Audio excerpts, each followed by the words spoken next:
Hai, Assalamualaikum warahmatullahi wabarakatuh. Jumpa lagi di channel Yudi Bagastian.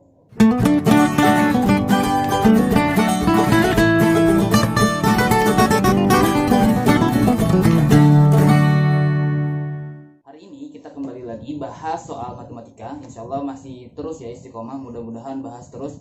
Makanya teman-teman atau adik-adik yang ingin kalau saya membahas soal-soal, silakan dukungannya untuk komen, like, share. Ya semoga bermanfaat. TU matematika untuk CPNS, matematika dasar, matematika dasar ya. Oke, langsung aja saya dekatnya. Seorang siswa telah mengikuti tes sebanyak N kali. Jadi kita nggak tahu nih berapa banyak anak ini melakukan tes dan memperoleh nilai rata-rata 80. Rata-ratanya 80. Kemudian ya, berapakah nilai yang harus diperoleh pada tes selanjutnya?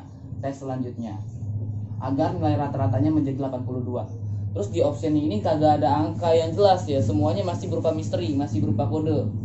2n-82, bn plus 82, c2n plus 82, d2n plus 80, atau e2n-80. Nah, gimana cara pengerjaannya? Yang pertama kita harus pahami dulu konsep untuk rata-rata ya, menghitung rata-rata itu seperti apa sih? Oke, kita bahas perlahan ya, step by step. Untuk rata-rata kita simak dulu. Di sini ada rata-rata itu kan N1 nilai pertama ya, ditambah nilai kedua, ditambah nilai ketiga, dan seterusnya ya, per jumlah N.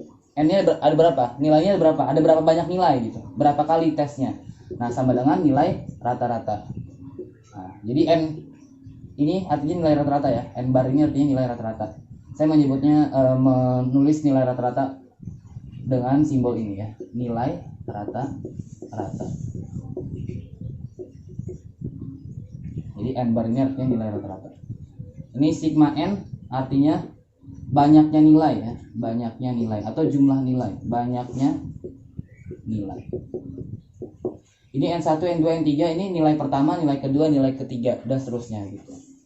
Nah, tapi dari soal ini nggak diketahui ada berapa banyak nilai. Terus nilai 1, nilai 2, nilai 3 juga nggak diketahui. Yang diketahui nilai rata-ratanya doang, diketahui nilai rata-ratanya 80. Nah, jadi kita nulis ke kalimat matematikanya kayak gimana dong? Kayak gini nih, lihat ya.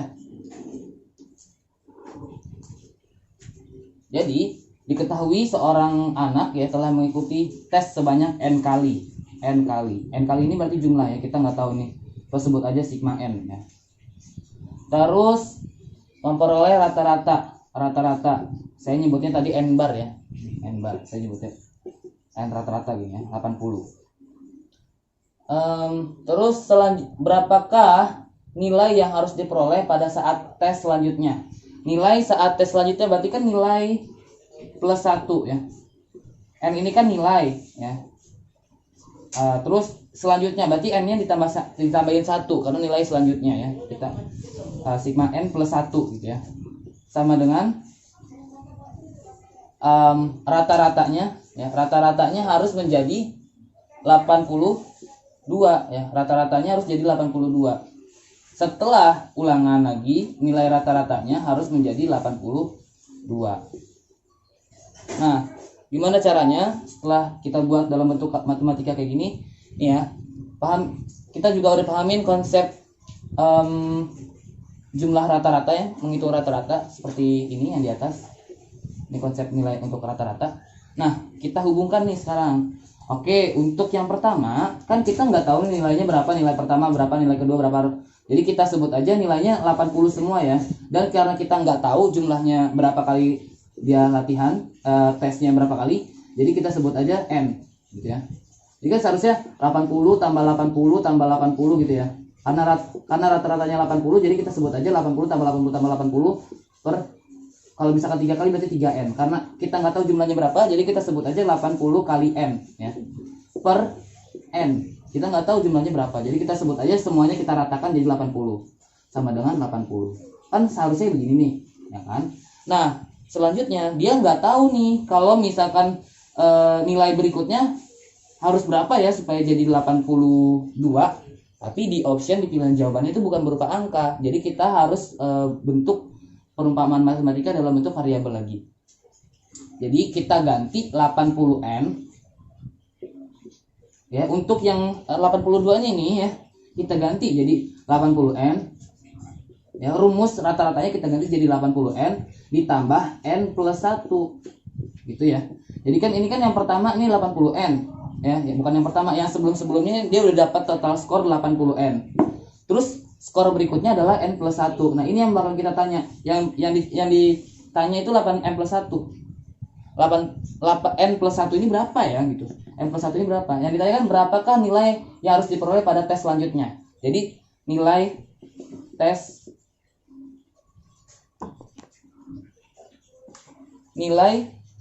selanjutnya. Yang ditanya itu nilai selanjutnya. Yaitu N plus 1 sama dengan berapa? Ini yang ditanya. Nah, cara ngerjainnya gimana? Kita buat dalam bentuk kalimat matematikanya dulu ya. Jadi 80N skor yang terkumpul ya per jumlahnya, jumlah ulangannya berapa kali, jumlah tesnya berapa kali ya. Jadi kita tulisnya 80N skor yang udah terkumpul yang di atas sebelumnya ditambah N plus 1. Ini yang bakal dicari nih, N plus 1 per jumlahnya kan N plus 1 juga karena kita N-nya kita yang tadi belum diketahui juga ditambah 1 karena ulangan berikutnya gitu ya. Sama dengan 82. Kenapa 82? Ini rata-ratanya jadi 82 kan? Jadi kita tulis di sini 82, bukan 80 lagi. Nah, udah tinggal dikerjain deh. Gampang kan cara ngerjainnya? Kalau N plus 1 per ya, dipindahin kemari, ini kan bagi nih, per itu kan saya bagi, dipindahin ruasnya jadi ke kanan. Kalau pindah ruas yang tadinya dibagi jadi kali ya. 80N ditambah N plus 1 sama dengan 82 dikali N plus 1. Jadi ini N plus 1 nya jadi kali ya. Gimana nih kalau kemarin kan jadi kali. Nah gitu ya. Jadi 82 kali N sama dengan 82N ditambah 82 dikali 1 jadi 82.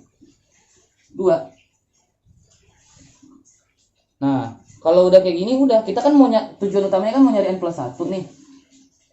Ya kan kita tujuannya mau nyari N plus 1. Maka N plus 1 sama dengan ini kita pindah ruaskan. 80N dipindah ruaskan jadi 80 ini tetap 82N dikurang ya. Jadi 80N-nya pindah kemari jadi minus ya. Yang tadi positif pindah jadi minus. Jadi 80 dikurang 80N plus 82. Udah dapat nih hasilnya. Jadi N plus 1 sama dengan ini ya hasilnya. 82N dikurangi 80N adalah 82 dikurangi 80 ya 2N tambah 82. Maka jawabannya adalah 2N plus 82. Nah, jawabannya yang 2N plus 82 mana nih? C.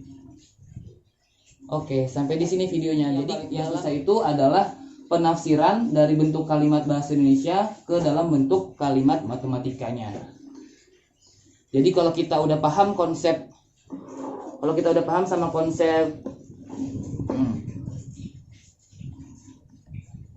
ya, kalau kita udah paham sama konsep menghitung rata-rata pasti bisa mengerjakannya.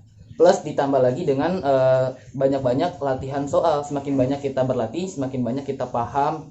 Jadi nggak bakalan kesulitan lagi dalam mengerjakan soal. Ini perlu penalaran lebih banyak lagi kan. Oke, sampai di sini dulu video hari ini. Sampai jumpa di video berikutnya. Assalamualaikum warahmatullahi wabarakatuh. Semoga bermanfaat. Good luck.